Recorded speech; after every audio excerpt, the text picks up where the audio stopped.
Halo semuanya, selamat datang di video kali ini.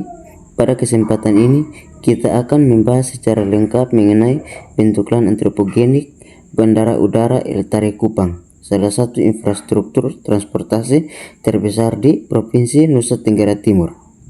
Kita akan melihat bagaimana bandara ini terbentuk, proses perubahan lahan yang terjadi, karakteristik bentuk lahannya, serta dampaknya terhadap lingkungan dan perkembangan kota Kupang. Sebelum masuk ke pembahasan Bandara Eltari, kita perlu memahami apa itu bentuk lahan antropogenik. Bentuk lahan antropogenik adalah bentuk permukaan bumi yang mengalami perubahan akibat aktivitas manusia, bukan perubahan alami seperti erosi, sedimentasi, atau tektonik. Dalam konteks geografi, bentuk lahan antropogenik tercipta ketika manusia mengubah struktur permukaan lahan untuk kebutuhan tertentu, misalnya pembangunan jalan, jembatan, pelabuhan, dan bandara, area pemukiman, perkantoran dan kawasan industri, reklamasi pantai, pemotongan bukit atau penimbuhan tanah untuk topografi baru. Bandara adalah salah satu contoh bentuk lahan antropogenik terbesar karena melibatkan perubahan lahan dalam skala luas, termasuk pematangan tanah, perataan permukaan, dan pembangunan struktur yang kompleks. Bandara Udara Eltari Kupang berada di Kelurahan Pemfui, Kecamatan Maulava, sekitar 12 km dari pusat kota. Bandara ini merupakan pintu gerbang utama transportasi udara di NTT dan menjadi hub penting untuk penerbangan antar pulau, terutama ke wilayah Flores, Sumba, Alor, dan Timor. Bandara Eltari dibangun pada masa awal berkembangnya pemerintahan di NTT dan telah mengalami beberapa renovasi besar, termasuk perluasan landasan pacu dan terminal. Semua ini menunjukkan bagaimana bentuk lahan antropogenik bandara terbentuk secara bertahap dalam jangka waktu panjang. Pembangunan bandara adalah salah satu kegiatan manusia yang paling besar dan mengubah permukaan bumi. Di Bandara Eltari, proses pembentukan bentuk lahan antropogenik terjadi melalui beberapa tahap besar. Yang pertama, topografinya relatif datar, cocok untuk runway panjang. Yang kedua, jauh dari pusat kota, sehingga risiko gangguan kebisingan lebih kecil.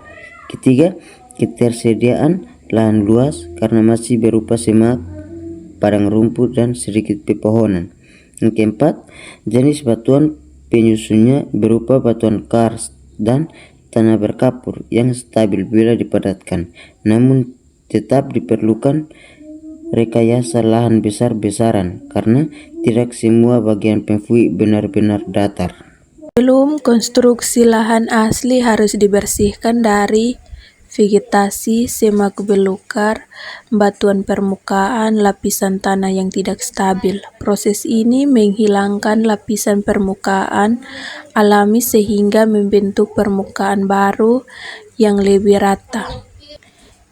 Inti ini dari proses pembukaan bentuk lahan antropogenik.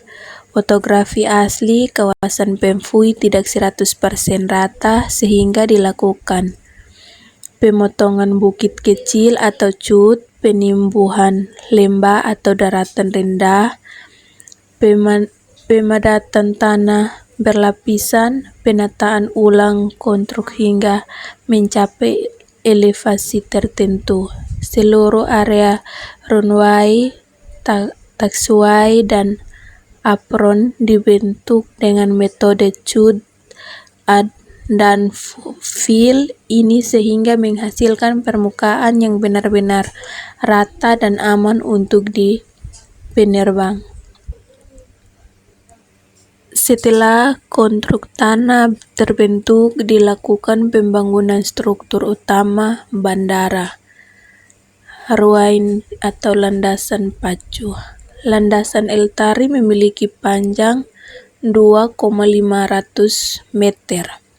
Untuk membuatnya, tanah harus didapatkan beberapa lapis lalu dilapis aspal perkerasan beton khusus. Apron dan taksway. Kawasan ini juga dibangun dengan penimbuhan tanah besar-besaran sehingga membentuk daratan buatan. Hasilnya, seluruh area bandaran kini berupa permukaan buatan yang sama sekali berbeda dari bentuk lahan aslinya. Aktivitas manusia kemudian menambahkan bangunan, terminal penumpang, menara kontrol, hanggar pesawat, gedung kargo, perumahan pegawai bandara. Bangunan-bangunan ini mengubah lahan menjadi kawasan aktivitas ekonomi dan transportasi udara. Yang keempat adalah karakteristik bentuk lahan antropogenik di Bandara El Tari. 600 sampai 730. Bentuk lahan antropogenik di bandara memiliki ciri-ciri khas, yaitu yang pertama, permukaan sangat rata dan luas. Area runway dan apron adalah contoh permukaan buatan terbesar di Kupang.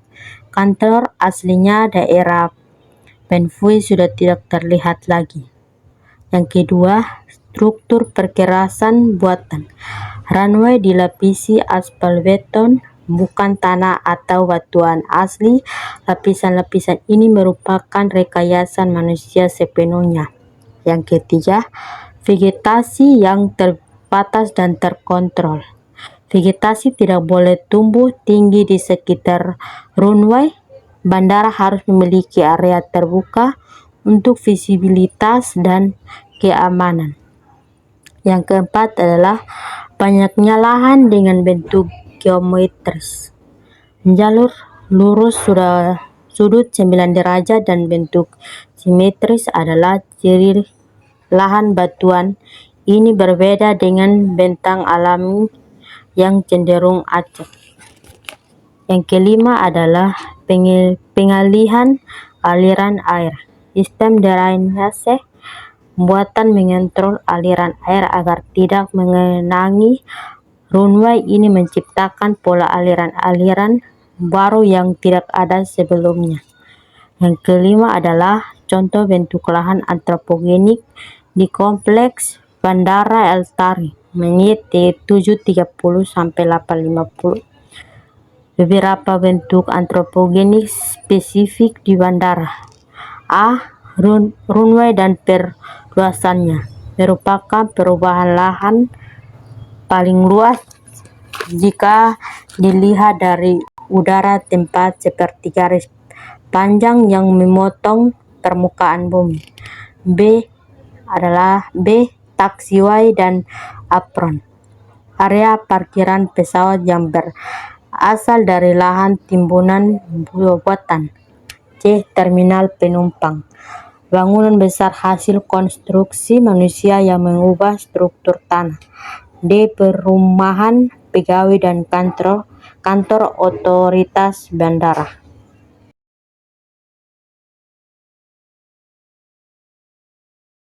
Jadi, Bandara El Tari Kupang adalah contoh nyata bagaimana aktivitas manusia dapat mengubah bentuk permukaan bumi dalam skala besar. Mulai dari pembersihan lahan, pemotongan bukit, penimbunan tanah, hingga pembangunan runway dan terminal. Semuanya menciptakan bentuk lahan antropogenik yang sangat jelas terlihat hingga hari ini.